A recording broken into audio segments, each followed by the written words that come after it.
সম্প্রতি যে আন্দোলন হলো, এই আন্দোলনে সবার অবদান।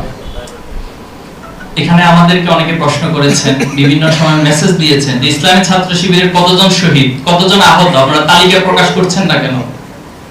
আমরা ভাইদেরকে উত্তর দেই যে আন্দোলনে যতজন শহীদ হয়েছে এখন পর্যন্ত, যতজনের নাম পাওয়া গেছে, তালিকা পাওয়া গেছে, এবং যতজন অজ্ঞাত, সবাই আমাদের শহীদ। তো বলতে পারেন যে ভাই এটা কি ব্যাখ্যা? ছাত্রদল একটা প্রকাশ করছে, আর অনেক দল প্রকাশ করছে, আপনারা প্রকাশ করবেন না? আমরা বলছি না, আমরা প্রকাশ করব না। কেউ ছাত্রদল 50 নিল, অমুক দল 30 নিল, অমুক দল 20 নিল, ইসলামী ছাত্র শিবিরের 100 জন একটা তালিকা প্রকাশ করলো, কিন্তু সবগুলো যোগ করলে তো 900 হয় না, 1000 হয় না, সবগুলো যোগ করলে 300 হয়, 400 হয়।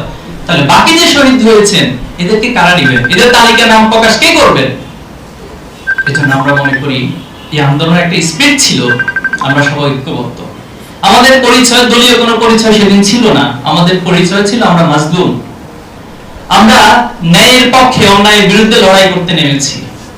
আমরা দীর্ঘদিন ধরে বাংলাদেশে যে ফ্যাসিজম কায়েম হয়েছে, এই ফ্যাসিজমের বিরুদ্ধে আমরা লড়াই করতে নেমেছি।